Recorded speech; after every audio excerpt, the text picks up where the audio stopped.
तो हम लोग रिवीजन कर रहे थे। इससे पहले वाला जो लेक्चर था उसमें आपने देखा होगा कि रेगुलेटिंग एक्ट वाला, regulating act, act of settlement, east India act, सबको हम क्या कर रहे थे, एक सीक्वेंस के हिसाब से जो इसमें से इंपॉर्टेंट फैक्ट थे ना उसको हम क्या कर रहे थे, पढ़ रहे थे हम लोग।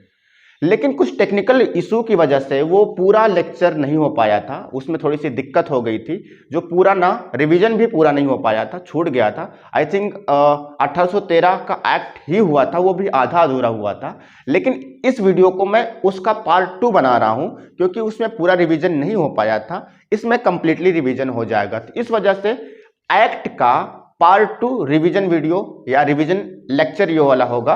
अब हम इस वीडियो में 1813 से 1853 तक का जो एक्ट है वहां तक पूरा कंप्लीटली रिवीजन करेंगे। इसके बाद वाला जो वीडियो आएगा उसमें आपको 1857 की क्रांति के बाद जो एक्ट आया, भारत शासन अधिनियम 1858 का जो एक्ट आया था, कानून आया था, उसको हम चर्चा करेंगे।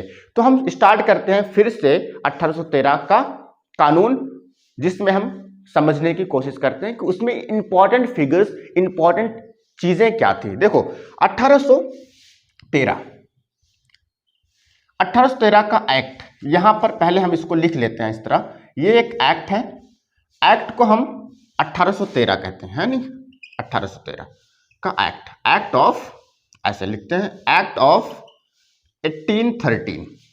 देखो 1813 का जो कानून आया, इस कानून में कुछ इंपॉर्टेंट बातें थी। पहली चीज समझो आप, पहली चीज ये समझो कि 1813 के पहले, जैसे यहां पर 1813 लिखूं, ये इंडिया है, ठीक है, इंडिया का ये नॉर्थ एरिया, ये वेस्ट, ये ईस्ट और ये साउथ। फाइनल देखो नॉर्थ और ईस्ट, ये जो एरिया था, ये वाला एरिया, ठीक है, इसमें जैसे आपका उड़ीसा आता था, इसमें आपका बिहार आता था, मैं लिख दे रहा हूं यहां पे, बिहार आता था, इसको हम बंगाल कहते थे, ठीक है, उस समय 1813 की बात हम कर रहे हैं, और इससे पहले की बात कर रहे हैं, 1813 के पहले बिहार, ठीक है, उड़ीसा, उसके बाद यूपी, वेस्ट बंगाल, उसके बाद बांग्लादेश, आज का बांग्लादेश, ये सारे जो इलाके थे ना, ये किस में आते थे, ये बंगाल की क्षेत्र में आते थे, ये बंगाल के क्षेत्र कहलाते थे। अब आप सोचो कि 1813 के पहले क्या था। 1813 जब के पहले जो ब्रिटिश गवर्नमेंट थी, वो ब्रिटिश गवर्नमेंट या ब्रिटिश हुकूमत या ईस्ट इंडिया कंपनी जो हिंदुस्तान में हुकूमत करने के साथ साथ व्यापार भी करती थी, वो इस दायरे तक सीमित थी, ठीक है, इस दायरे तक सीमित थी। अब 1813 के पहले हम इसको समझ लेते हैं क्या था इसमें। देखो 1813 का जब कानून आया ना, तो इसमें ब्रिटिश पार्लियामेंट ने लिखवा के भेजा, क्या लिखवा के भेजा ईस्ट इंडिया कंपनी को, ईस्ट इंडिया कंपनी के गवर्नर जनरल को लिख के भेजा कि ईस्ट इंडिया कंपनी, देखो ईस्ट इंडिया कंपनी के एकाधिकार को खत्म कर दिया। क्या कर दिया, खत्म कर दिया। कैसा एकाधिकार, व्यापारिक एकाधिकार। कैसा, व्यापारिक एकाधिकार। क्या मतलब व्यापारिक एकाधिकार का, इसका क्या मतलब हुआ। अब इसका एक मतलब ये समझ लो आप, एकाधिकार मतलब अकेले व्यापार करने की परमिशन को। पहले क्या था, 1813 के पहले पूरे भारत में, बहुत ध्यान समझना, 1813 के पहले पूरे भारत में सिर्फ और सिर्फ ईस्ट इंडिया कंपनी ही व्यापार करती थी। एग्जाम्पल के तौर पर, मिसाल के तौर पर हम समझते हैं, सपोज करो इंडिया में सिर्फ और सिर्फ ईस्ट इंडिया कंपनी का व्यापारिक एकाधिकार था, लेकिन 1813 में खत्म कर दिया गया।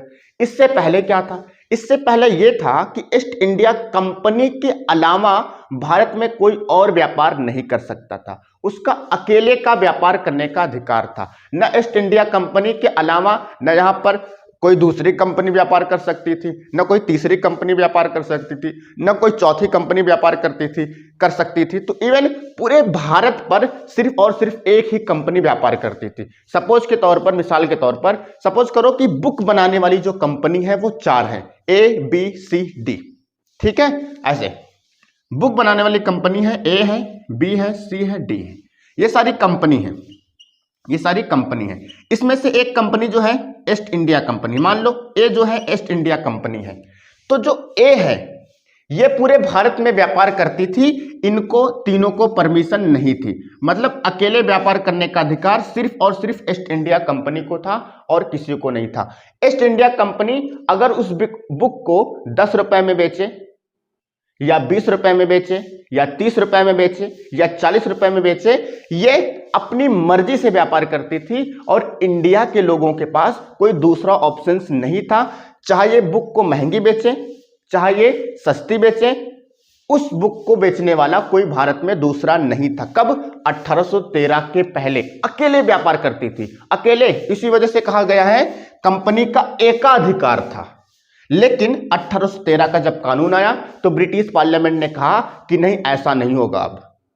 अब 1813 के कानून के बाद कहा कि हम ईस्ट इंडिया कंपनी के जो अकेले व्यापार करने का अधिकार है इसको हम खत्म कर देंगे। क्या मतलब? मतलब जब एकाधिकार खत्म हो जाएगा तो दूसरी भी कंपनियां आएंगी, जैसे ये भी व्यापार कर सकेंगे, ये भी कर सकेंगे, ये भी कर सकेंगे। कब?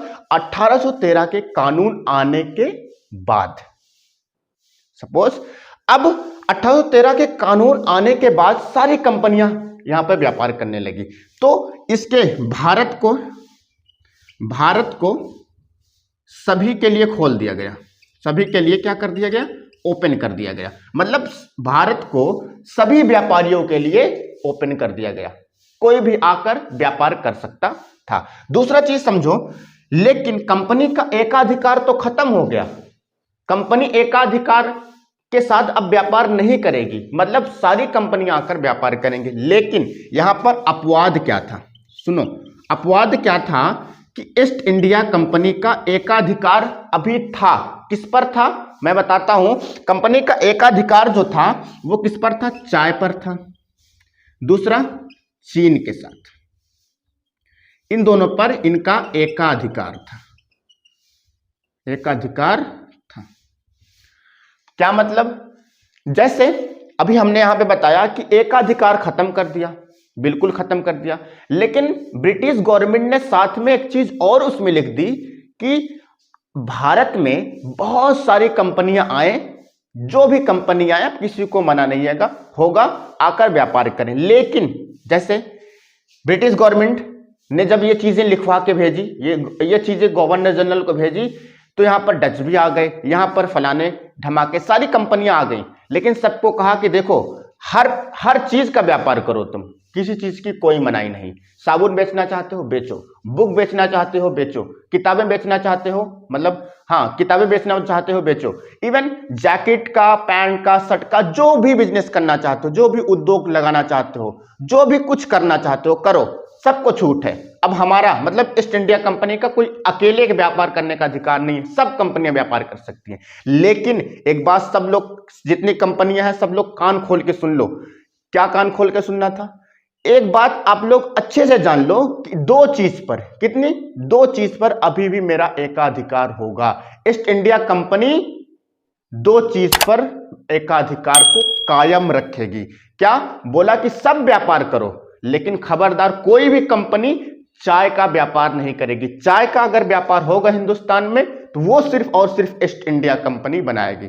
मतलब चाय की पत्ती या चाय पत्ती खरीदनी थी या खरीदनी होती थी तो सिर्फ उसका एक ब्रांड था, वो भी ईस्ट इंडिया कंपनी का ब्रांड था, ब्रिटिश ईस्ट इंडिया कंपनी का ब्रांड था। इसके अलावा कोई चाय नहीं बना सकता था। लेकिन मतलब क्या हुआ?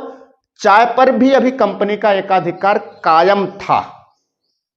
दूसरा चीज, सारी कंपनियों को कहा विश्व के कोई भी देश हो, इंडोनेशिया के साथ व्यापार करना है करो, परमिशन दे दिया है।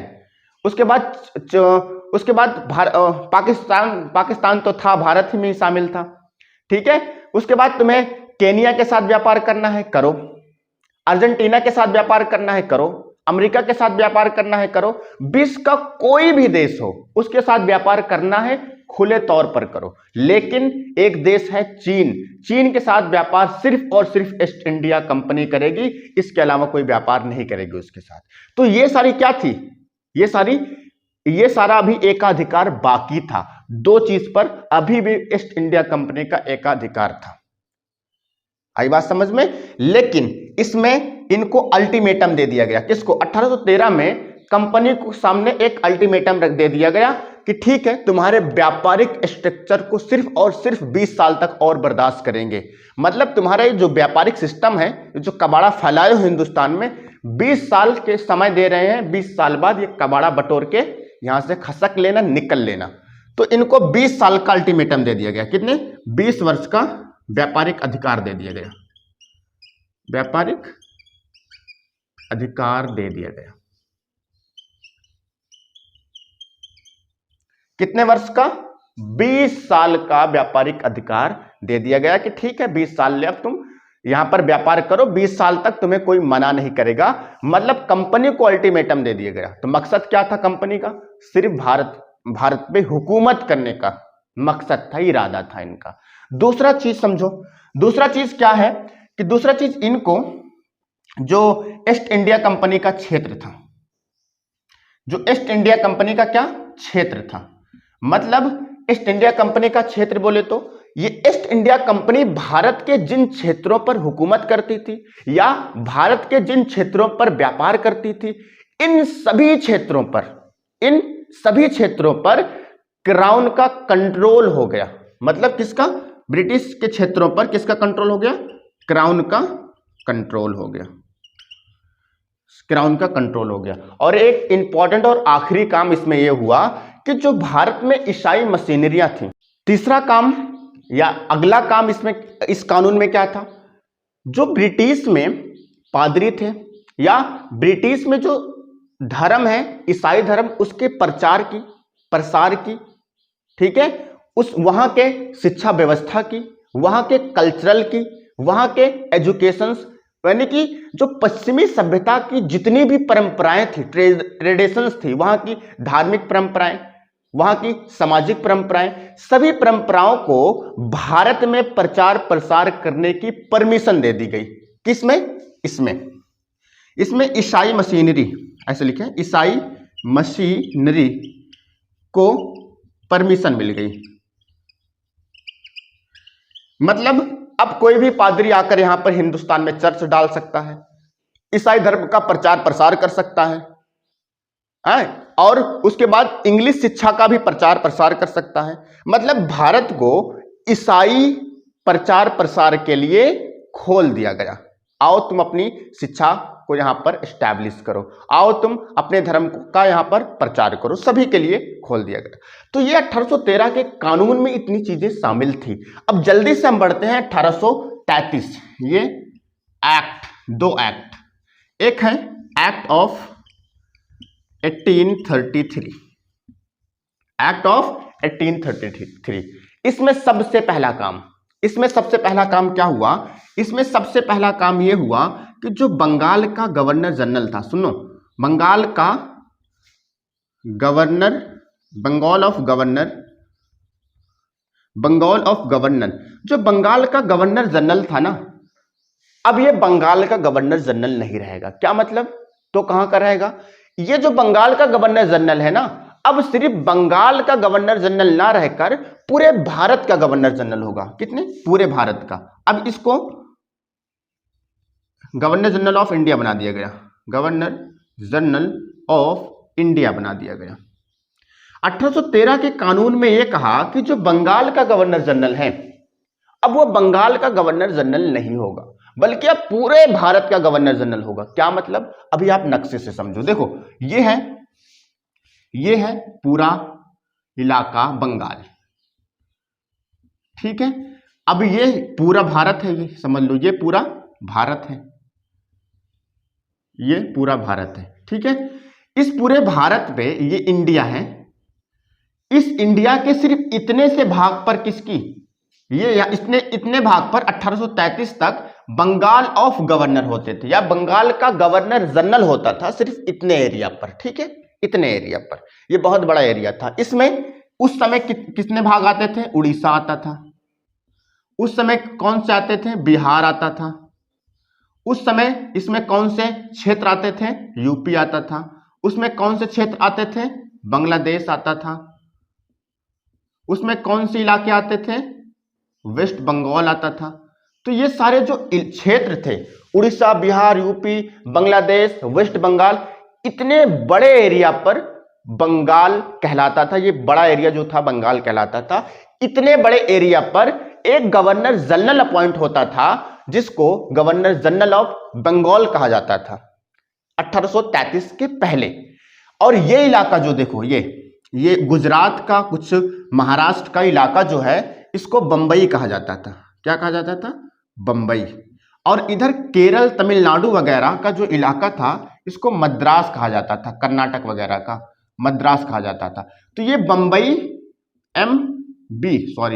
और मद्रास यहां पर जो थे, बंबई और मद्रास पर, यहां पर गवर्नर जनरल नहीं हुआ करते थे, गवर्नर हुआ करते थे। ध्यान देना, गवर्नर जनरल बंगाल में हुआ करता था, लेकिन गवर्नर कहां पर हुआ करते थे? बंबई और मद्रास में हुआ करते थे। तो ये बंगाल का इलाका, ये मुंबई का इलाका और ये मद्रास का इलाका, इन दोनों, ये जैसे सपोज करो कि ये प्रधानमंत्री होते थे और ये दोनों चीफ मिनिस्टर होते थे, मुख्यमंत्री होते थे। तो ये इनके अंडर में रह के काम करते, ये जो इनके अंडर में रहकर ये दोनों काम करते थे। जिस प्रकार हमारे हिंदुस्तान में प्रधानमंत्री सुप्रीम होता था, उस प्रकार गवर्नर जनरल उस समय सुप्रीम होता था, गवर्नर उनके नीचे आते थे। ठीक है। अब यहां पर जो बंगाल था, देखो मैंने क्या लिखा 1833 कानून में, जो बंगाल का गवर्नर जनरल था उसका नाम बदलकर, ठीक है, या उसका पद बदलकर पूरे भारत का गवर्नर जनरल बना दिया गया। अब कहा कि ये जो बंगाल के गवर्नर जनरल हैं, अब ये पूरे भारत के गवर्नर जनरल होंगे, पूरे भारत के गवर्नर जनरल होंगे। तो क्या मतलब, जब ये पूरे भारत के गवर्नर जनरल हो गए तो क्या चीज हुआ? जब ये पूरे भारत के गवर्नर जनरल हो गए तो ये जो बंबई था,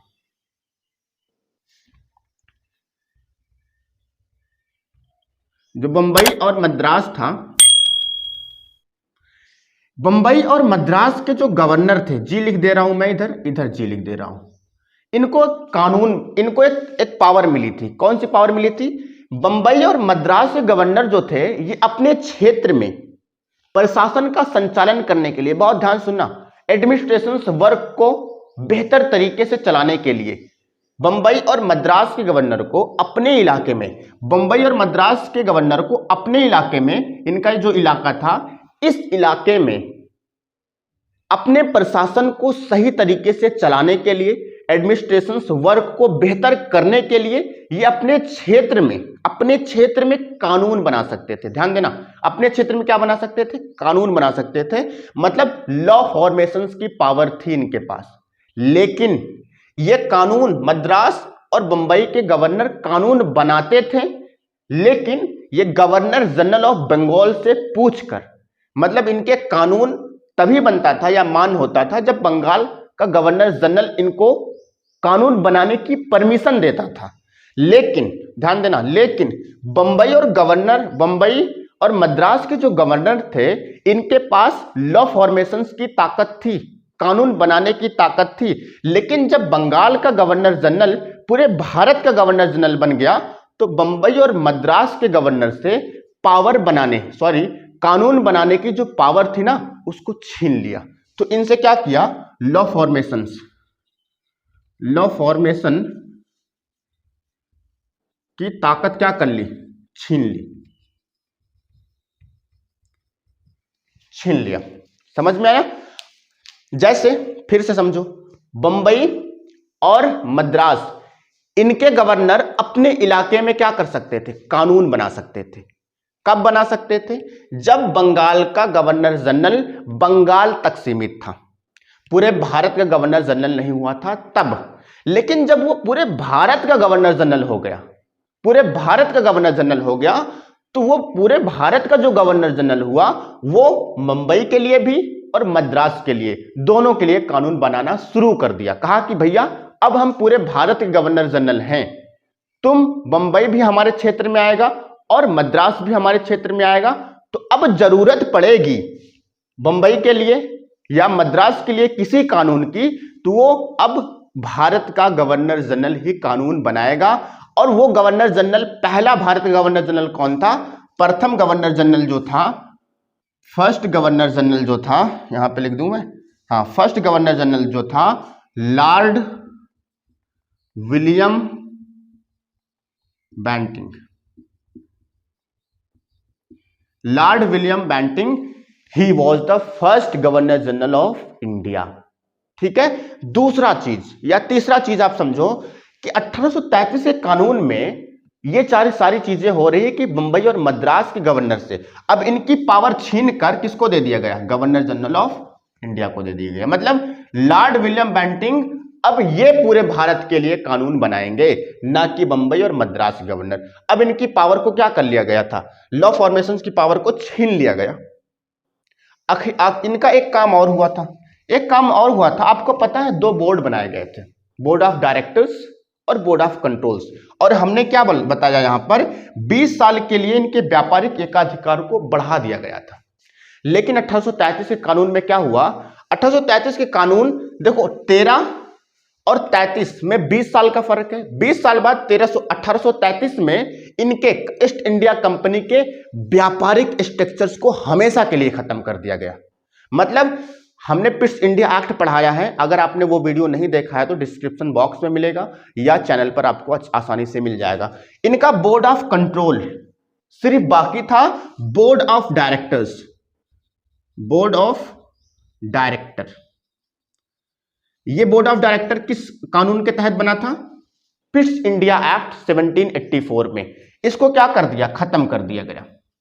कहा कि अब ईस्ट इंडिया कंपनी कोई भी व्यापार नहीं करेगी, ना वो चीन के साथ व्यापार करेगी, ना चाय बेचेगी, ना साबुन बेचेगी, ना बिस्कुट बेचेगी, कुछ नहीं बेचेगी। ईस्ट इंडिया कंपनी का व्यापारिक स्ट्रक्चर 1833 में हमेशा के लिए डिस्ट्रॉय कर दिया गया, बम से उड़ा दिया गया। अब बोर्ड ऑफ डायरेक्टर्स तो खत्म हो गया, दो बोर्ड बने थे, बोर्ड ऑफ कंट्रोल बाकी था। तो इनका बोर्ड ऑफ कंट्रोल अब वो कार्य कर रहा था, मतलब बोर्ड ऑफ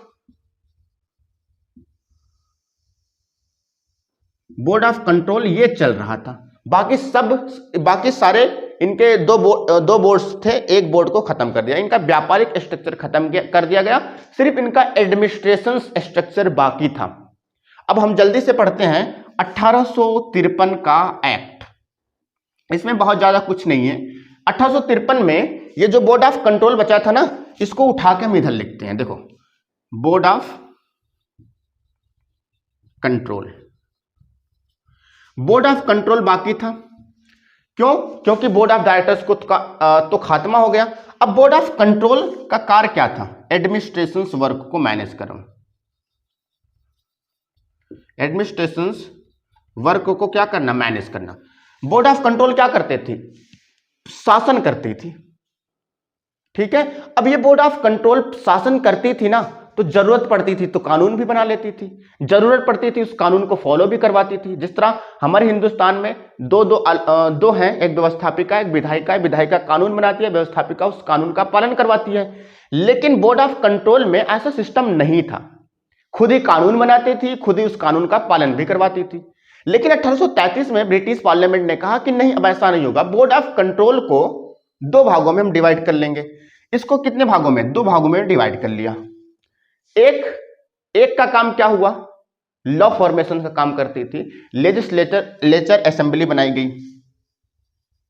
लेजिस्लेचर असेंबली। और एक क्या करती थी, एडमिनिस्ट्रेशन वर्क।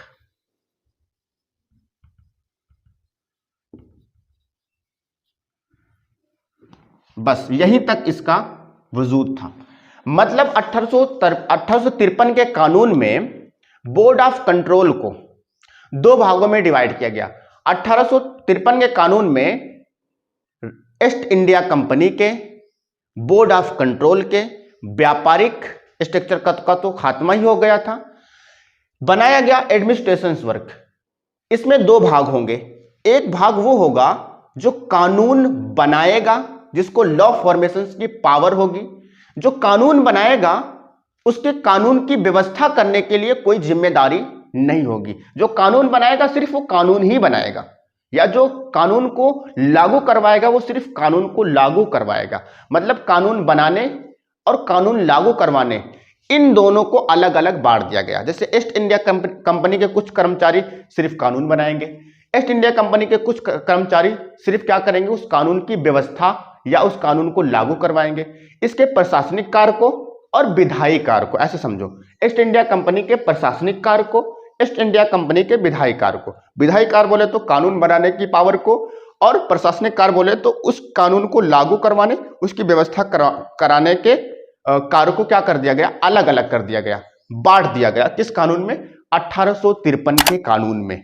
तो आई होप यहां तक आपको मैंने थोड़ा बहुत रिवीजन कराया है, लेकिन इसके ऊपर मैंने डिटेल से वीडियो बनाया हुआ है, आपको डिस्क्रिप्शन बॉक्स में मिल जाएगा, आपको इस चैनल पर भी मिल जाएगा। हाँ, अब मैंने जैसा बताया कि कुछ दिक्कत हो गई थी, जिस वजह से इसके पहले वाला लेक्चर या जो रिवीजन करा रहे थे वो कंप्लीट नहीं हो पाया था। आई होप आपको ये समझ में आया होगा। हाँ, नेक्स्ट जो वीडियो होगा वो हम कंप्लीटली अब जो भी एक्ट उठाएंगे, जैसे 1853 तक हो गया है, 1858 का एक्ट उठाएंगे जो भारत शासन अधिनियम था। अब इस एक्ट को हम लेके चलेंगे एकदम डिटेल से, ठीक है, एकदम डिटेल से उसको समझाएंगे, उसमें कितनी विशेषताएं थी, कैसे आया, कब बना, ठीक है, उसमें कौन कौन सी बातें शामिल थी, उसके तहत कौन कौन से ईस्ट इंडिया कंपनी ने फैसले लिए, क्या ईस्ट इंडिया कंपनी का वजूद 1857 की क्रांति के बाद था कि खत्म हो गया था, सारा कुछ हम समझेंगे इसके बाद वाले वीडियो में। मिलते हैं दूसरे वीडियो में, तब तक के लिए बाय बाय, टेक केयर।